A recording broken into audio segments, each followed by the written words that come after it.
anytime I thought about getting up on stage, I would start freaking out. Heart in the throat, super shaky hands, like breathing really hard, sweating, like to the point that I felt like I almost needed to excuse myself to go collect myself out in the hallway. That was just the thought of going and doing that. And then it started kind of rippling out into social situations, right? Like mine didn't really happen in panic attacks at night.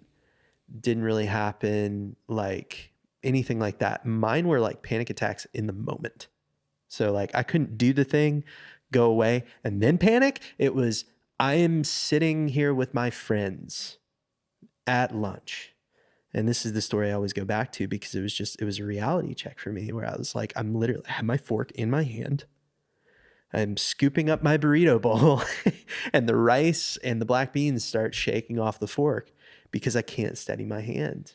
And then I go into this spiral of feeling like I'm an idiot or some of the things that I've said. And it's just like, it just all starts to ball up. And then the third indicator was anger, in that we had a very young infant at the time when I first started going through this. Now that's a stressful period for anybody, I will say, but it pushed me over the edge. Anytime Ellie wouldn't stop crying, I would take her passy and squeeze it. Like it was one of those things, like, but it was me taking the anger out on something else, right? Like I'd just taken it out and I'm like, whoa, that's not good. Like if we leave this, that's not good. And I finally like just had one instance where I think I chucked the passy across the floor or across the room, like gave her to Sam, and then just went into our room and just had to bury myself in a pillow and just scream into it because I was just pissed. I was just so worked up, so pissed off over my infant crying. Now that can fray you. I'm not going to try to belittle that situation. That can fray anybody, even if you're in a really, really good mental state. It can still fray you. Yep. But it was the collective of things that started kind of coming together. And I started kind of looking at the patterns of my life and saying, dude, no, something's off here. Like the thing that you love, which is playing music, you can't do that anymore. You're avoiding that situation. And that's a big part of who you are. Big part of who you are. And you're avoiding that. Second part is being with friends. I love talking to people. Love it. It's so much fun. I was avoiding that. I was holding up.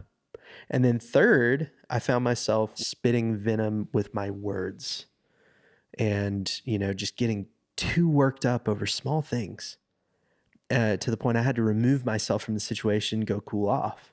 I was just a hothead.